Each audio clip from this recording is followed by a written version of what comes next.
Thank you, President Wolkin. Senator Martins. Thank you. Over the last year, Senator Amador and I have co-chaired a Senate task force on workforce development. And if there's one theme that we've heard in every corner of this state where we've held hearings, it's precisely the need for an initiative like this. The opportunity to connect people who are looking for work with those jobs that are available and are going unfilled. I think it would be a surprise to many people to learn that there are over 120,000 jobs for mid-skill level jobs available in New York State right now, yet they go unfilled simply because people lack the skills to do them. And so if we have the opportunity to use our SUNY and community college programs or our high school programs and BOCES programs and work collaboratively with our business and manufacturing community to develop these pre-apprenticeship programs, that's precisely what we need. And so I want to thank you for your testimony today. It's a step in the right direction, and hopefully we'll catch up and be able to take advantage of your program and others similarly situated around the state and connect people to jobs. Thank you. Thank you. Thank you. Assembly? Assembly Oak. Yes, thank you. Actually, Assemblyman Bronson and I were at a forum recently talking about minimum wage, and one of the businesses there was an inner city business in Rochester doing a lot of contract work, hiring and trying to hire inner city people. And he ended up saying that for him, the answer to solving a lot of our poverty issues and economic problems was not necessarily focusing at increasing the minimum wage, but was rather to, he goes, my problem is I have all these jobs up here that I can't fill, and so giving me non-skilled people doesn't help me at all. I need people skilled, and so your focus on the apprenticeship programs, it's a confirmation of kind of what he was pushing, and so I appreciate the description tonight, the proposal for it, and hopefully that's something we can make more progress on to make a real dent in both our challenges for filling those jobs. You're right. There's a significant opportunity in the middle skills, and we need to be able to take people who are in those entry-level jobs and move them into middle skills. And we need to do it now before the experienced workforce retires. And that's not going to happen over the next 5 to 10 years. We were in a conversation today with the manufacturer. 30% of their workforce will retire in the next 5 to 7 years. And they are in advanced manufacturing. If we don't get the middle skills necessary, they won't be able to stay in New York State. Thank you. Thank you. Thank you very much, gentlemen. Our next testifier. Oh, yeah, I'm sorry. Excuse me. Come back. It's okay. Go ahead. I was too quick. Excuse me, Assembly Member. Sorry about that. No, that's fine. I spent much of the summer doing public hearings and roundtables across the state, specifically about apprenticeships. And we had a lot of discussion about the areas where apprenticeships could be helpful. One is, we talk about supporting our young people cradle through career where they ultimately get a job, good pay, with benefits.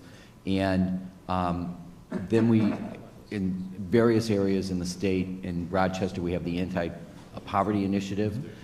So helping those who are harder to place, helping them find a pathway to a job, and then the middle skills gap that exists. And I'm sure you're aware, in Rochester we also have emerging workforces that are starting with technology and making sure that people can operate machinery and advanced manufacturing in the area. I liked your ideas here. I like the proposals. The pre-apprenticeship is key in meeting those objectives. I'm going to add to the list the replacement of older workers as they retire, and this being part of that. But in those discussions across the state, we also spoke and had conversations about not only providing the skills training and then the curriculum that is more theoretical, as you outlined, but also mentoring as part of the program. And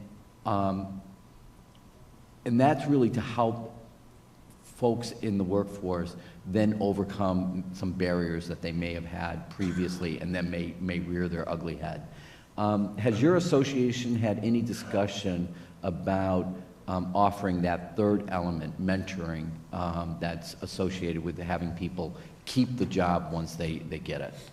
Yeah, so built into the apprenticeship approach is, obviously a craftsman or master who is the mentor that helps that specific or a group of specific apprentices succeed, not just at the workplace, but making sure they're addressing all the issues. We're also working on what we would call the pipeline, so having mentors be a part of the P-TECH programs, which we would encourage continued investment in, because that's a pathway that starts in high school that then gets young people in to approaches. So I think the pre-apprenticeship programs need mentoring as a part of that approach, and the apprenticeship program is already built in. So I would concur with you. We need to, as we look at the pipeline, have mentors, have guides, have people that will help individuals stay in those jobs and be successful. So we believe strongly in the mentorship and the master approach throughout the entire cycle, to include pre-apprenticeship as well as apprenticeship. So that's right on target, I think, in terms of we got to make sure you have mentors, guides, really role models in order to keep people employed. Two other areas that I'm intrigued by your testimony and how it's really matching what some discussions we're having, certainly on the assembly side. The first is, in the construction trade, you have an employer association of contractors, and then you have the union. So that match has always worked very nicely because the employers could get together and help pay for this, and the union also paid for it. So we're having some discussions on how we can duplicate that approach, and you talked about it, where various manufacturers get together and they can put together a joint program. They don't have to apply for it individually. It can be your association or some other mechanism. And then the second, which we're having some conversations about, we use tax credits to incentivize businesses to have certain behaviors. Certainly in the apprenticeship program, with the youth program, we were doing that. But looking at possibly the smaller employers, maybe by the number of employees or something of that nature, but actually have a grant program.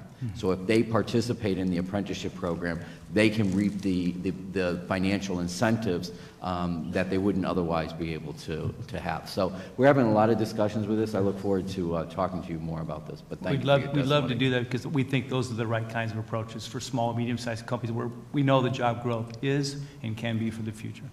Thank you. Thank you. Thank you. We appreciate your focus on workforce training and development skills, and appreciate everything that you had to say today. So thank you for being here. Thank you very much. Thank you.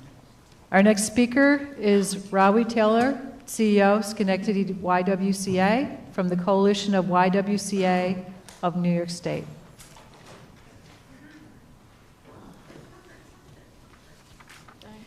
The next speakers, if you want to come a little closer to, following CEO Taylor, we have the Fiscal Policy Institute, James Parrott.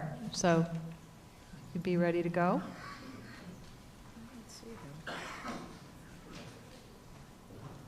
Oh, thank you.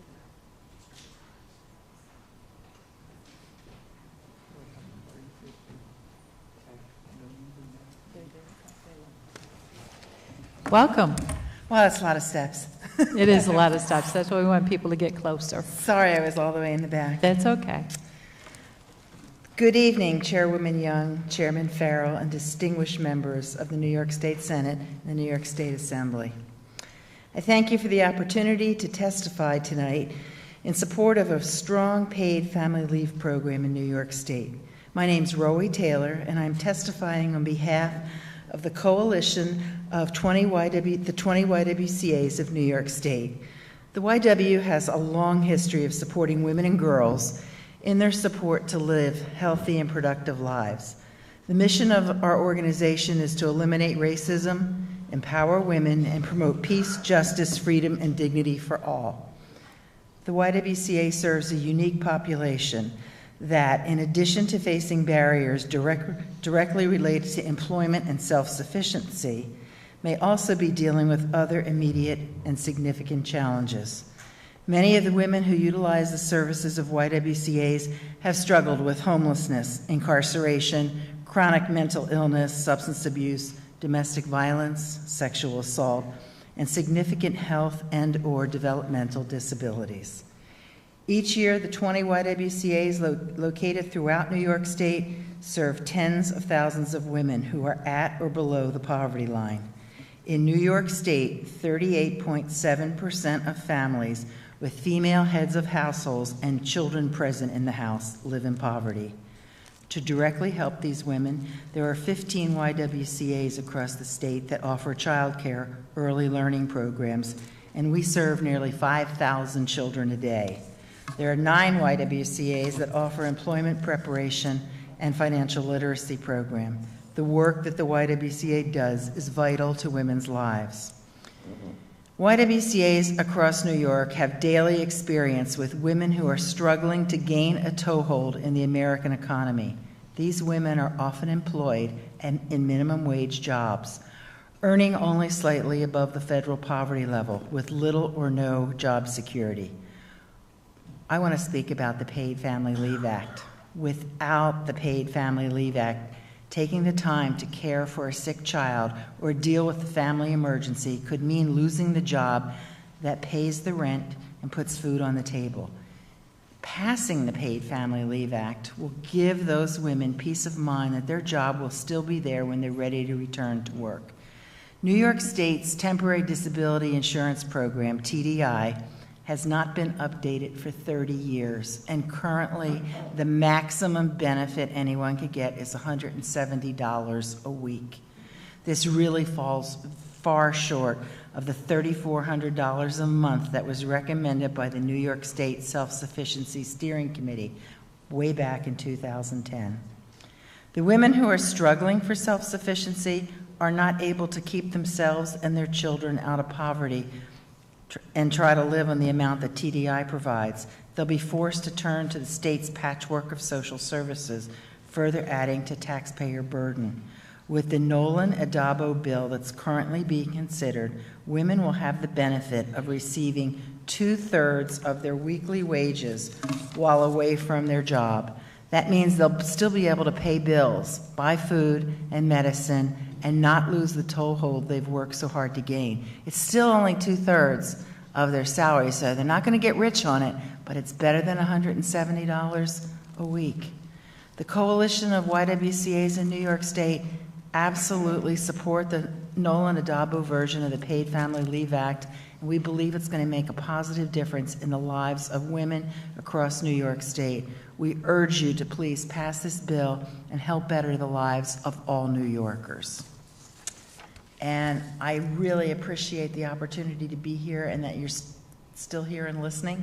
I know it's been a long day, and if anybody has any questions, I will gladly answer them. Senator Kruger?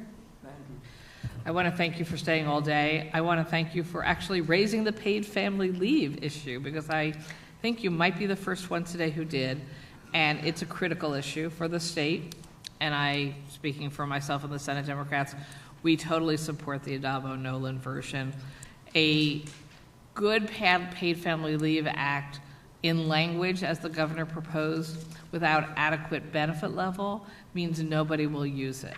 So not only is it a fair and equitable thing to do, but it also, without the correct benefit levels, it's just a fake benefit, not a real one that anyone can use. So thank you and the YWCAs for bringing this to our attention.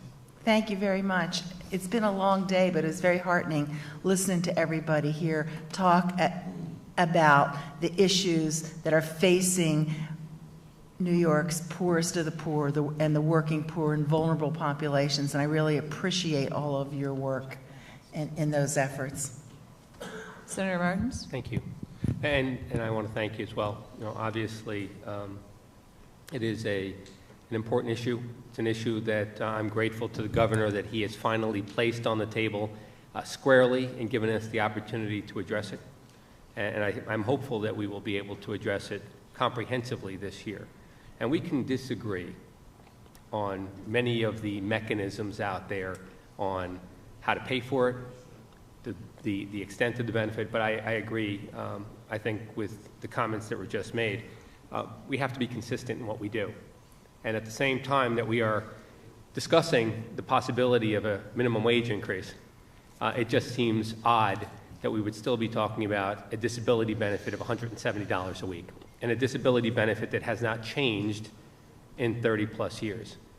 And a disability benefit that, although it applies to so many, when we really think about it, it applies most directly to women, and to those women who have been impacted over the years.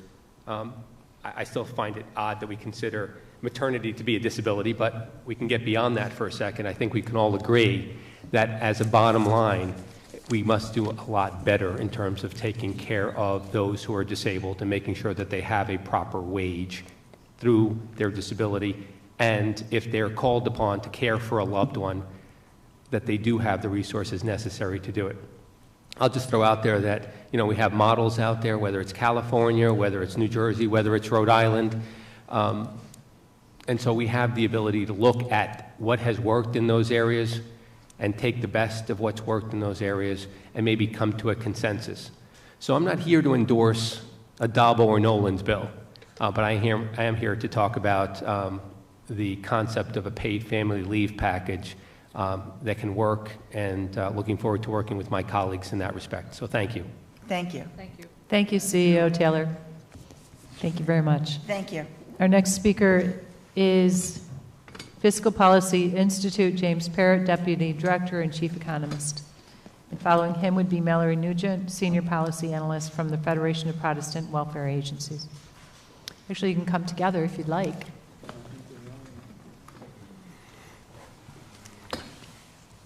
Hello. Good Hello. evening. Thank you Welcome. for sticking it out. Chairperson Young, Chairperson Farrell, members of the committee, thank you for the opportunity to testify. Chairperson Young, I first need to apologize for misstating your name in the testimony. That's just an oversight and error on our part. It will not happen again. What did you call me? I deeply apologize for that. What did you call me? Young, Chairman Young.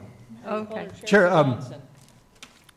You Chair- said Johnson. Johnson. Chairman Johnson. I don't know where that came That's from. okay. Called worse. I'd like to speak to minimum wage issue today. I think the minimum wage issue involves three sets of issues. There's the worker side and the fact that wages and incomes have not kept pace in recent years despite growth and productivity, profitability of the state's economy and what it costs to live in the state.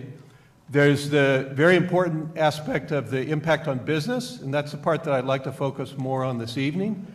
There's also the very important part that has received some attention today. You'll hear about that from Mallory. We'll speak to, more to the issue of the fact that the minimum wage needs to cover all workers in the state, including workers who provide government services in nonprofits under government funding contracts or who are reimbursed by Medicaid reimbursement rates. They need to be covered, and that needs to be funded as well. Just let me touch upon the worker side for a minute. Obviously, wages and incomes have not kept pace in New York. Wages for the median worker or for a low-wage worker have declined by 6 to 10% in real terms over the past decade. Median family incomes have declined by about 6%. This is an economy where there has been profit growth since the early 2000s, but profits have grown much faster than labor compensation. In terms of the characteristics of the workers affected, we asked the Economic Policy Institute in Washington to prepare a very careful analysis of that. We have copies of this. We're having copies made for every member of the legislature. We're going to get that to you early next week, along with an updated report that looks at the public cost of low-wage work in New York. So on the characteristic side, we asked the economists at EPI to model how this would work over the next 6 years as it's phased in. 3,200,000 New Yorkers would benefit from this wage. They would receive an average wage increase of $4,800. That's an aggregate of $15 billion in the economy. I want to talk more about where that figure comes from. The 3,200,000 workers is about 37% of the workforce. More than 75% of the affected workers are a parent. 45% of female single parents would benefit from the minimum wage increase. Over 3/4 of all workers who are in or near poverty would get a raise as a result of this. The EPI analysis also looked at the sectors in the economy that would be affected by this, and we have some pretty reasonable estimates for what those are, throughout the economy. This analysis concludes that there are 3 sectors that would each have more than 400,000 affected workers: retail, trade, restaurants, and this broad group of human service workers funded by government. In thinking about how this would affect businesses, granted, we haven't seen an increase like this before, so we don't have a lot of actual empirical results to look at, but we can model, sort of using what economists know about how wage increases are sort of work themselves through the economy. And we looked to a very interesting study that was done by the University of California at Berkeley economists that was commissioned by the Los Angeles City Council that looked at this. And so they look at the business side and they look at the worker side. On the business side, they see that businesses, turnover goes down and there are significant cost savings related to that. There are productivity gains that also provide a benefit to employers that help them finance the higher wage. They look at it in relation to its effect on operating costs and do determine that at some point that some very slight price increases might be needed, and that will be one of the ways that businesses can accommodate the higher wage. They assume that businesses won't respond by reducing profitability. On the worker side, of course, if you raise wages for a significant number of workers, that's going to create added demand in the economy. That itself is going to create some jobs in the other side of the ledger. So they look at both sides of this, the business side and the worker side, and what they conclude is that, it's basically a wash at the end of the day. Depending on, the precise assumptions behind the model, it may be a little bit up, a little bit down, but it's basically within the sort of the forecasting error for that. But what you get as a result of this, which is clearly a very net positive, is that 1/3 of the workforce, in New York's case, 37%, would have much improved living standards and life chances for their families. So a very plus on the positive side. I have to draw your attention to a recent article in Economist magazine about Walmart, because Walmart is widely seen as an employer that's relied heavily on low wages. Walmart's decided over the past year to raise wages. Starting last April, they raised wages for all their workers to $9 an hour. Just earlier this week, February 1st, all workers were bumped up to $10. This is what the Economist magazine says about Walmart. The pay rise is also a strategic investment. Walmart wants to boost its productivity and give its workers more freedom to innovate as it seeks to make its stores more pleasant and perhaps appealing to more affluent customers. That requires motivated staff. The Economist goes on to cite Walmart's CEO to the effect that the firm now says that higher wages come before price cuts. Could I ask you to summarize, because you are over the time period? I was going to stop and at I'm that point. going to ask all the speakers to try to stay Right. within the 5-minute framework, because I don't want to be here until 5 o'clock appreciate this that. morning. Right. And just in the sake of time, and if future speakers, if you could just try to summarize, not read your testimony, because it has been such a long day, but hit the high points. Yeah. So no thank problem. you. So I'm done. He's Thank you. done. Well, this is very good, so Yep. thank you very much. Any questions? I think, But certainly, I think we had 2 witnesses, right? I'll ask questions. Well, no, we're going to get to the next witness, but do you Sure. want to hear from the other witness first? No, it's quite all right. Thank you for your testimony. Thank you. Is there a significance to the $15 wage as opposed to some other factor? And I understand how we want to motivate workers, and there's going to be a more energized workforce, and that's part of the benefit to the businesses, and that's been your testimony. But is there an analysis as to whether we get that same benefit at $15? or whether we get a greater benefit at $20, or whether we get a greater benefit at $30, or whether, there's a range. Why 15? Well, because I think it's an analysis that looks at what's been happening in terms of the recent proposals around the country. The Berkeley study was responding to a request by the Los Angeles City Council, which had a $15 proposal. So they looked at it. A phased-in $15 proposal, which gives employers time to adjust. In New York, a $15 proposal phased in over 6 years, amounts to about $1 a year.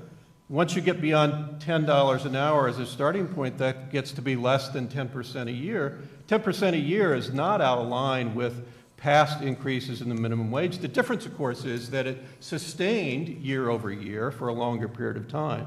So that is, that's what's different about this. But so it's considering a real world, proposal, not a hypothetical. No, I appreciate that.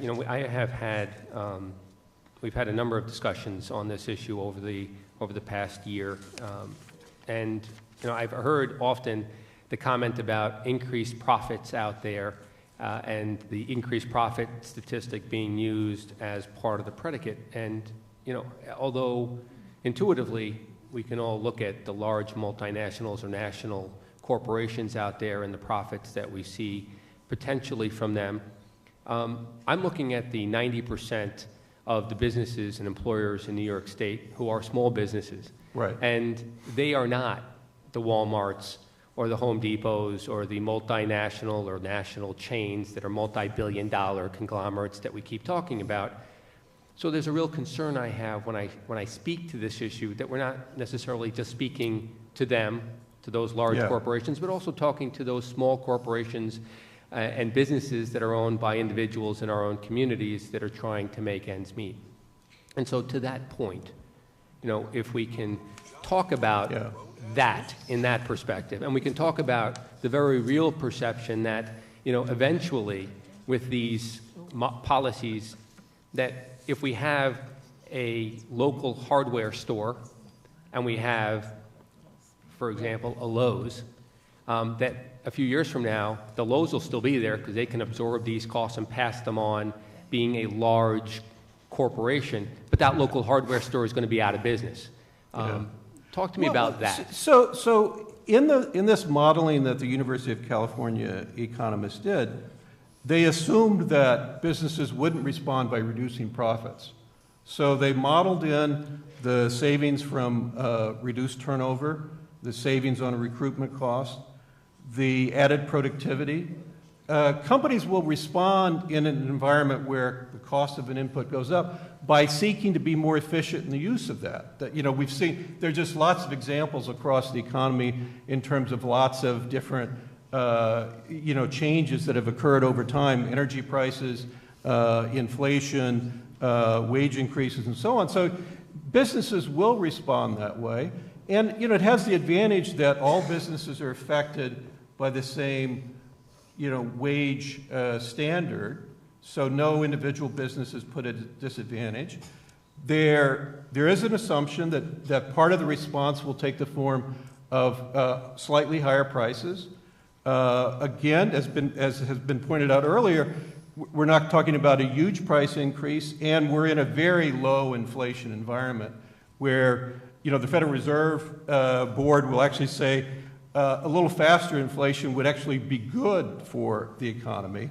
And there was also, in looking at the retail sector in particular, which is the single largest sector affected by the proposed minimum wage increase, I just looked at the data, the latest data from 2012 yesterday on this, and it's very interesting that the lowest wage, it was data by employment size. So you could look at firms less than 100, between 100 and 500, and over 500. The over 500 had the lowest average wage, so large retailers pay the lowest wage. The medium-sized and smaller-sized retailers had higher average wages than the big employers. That's not true. That was the data. That's the data from the U.S. Commerce Department. I'd be happy to share that with you. And I will wrap up. I know that I'm out of time, but if you go back and look at the wage board and the calculations that they have there, it is exactly the opposite of what you just testified about tonight. We will follow up, you and I. Thank you. I think the difference is it's a different sector. Thank you. Assembly? Thank you. No, Mr. Bronson? Thank you. This is actually a follow-up question to Senator Martin's question. I think maybe it's actually the same question, but a lot of business, first let me back up. I support the increase in the minimum wage. I'm a small business owner. I still support it. I think the reason some small business owners actually pay more to their employers than the larger employers is because we're closer to our employees. We're more like a family. Right. And that makes a difference because we care about the people who work for us.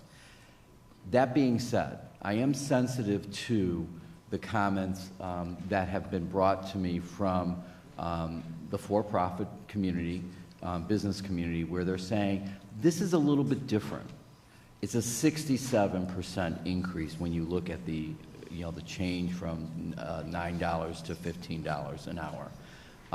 I think I heard you say, but the annual increase is about the same as what we've experienced in the past. Right. I mean, I remember annual increases of being 25 cents, 75 cents. I don't know, have we had $1 increases in the past? Well, right. So my minimum wage advocacy work goes back to 2004 when it was $5.15 and the slogan was $5.15 is not enough. So then it was an 85-cent increase. So 85 cents over 5.15 is, over 15%. Yep. Then it went to 6.75 and then it went to 7.15. So even 6.75 over 6 is about 12%. Interestingly enough, my minimum wage work goes back to 2004 too. That was when both houses vetoed Governor Pataki's his veto, or we overrode right. Governor Pataki's veto. And you're right, we had the exact same arguments back then. So thank you for clarifying that. Thank you. Thank you. Next, we have Mallory Nugent, Senior Policy Analyst from Federation of Protestant Welfare Agencies. And again, could you please summarize your testimony? That would be very helpful.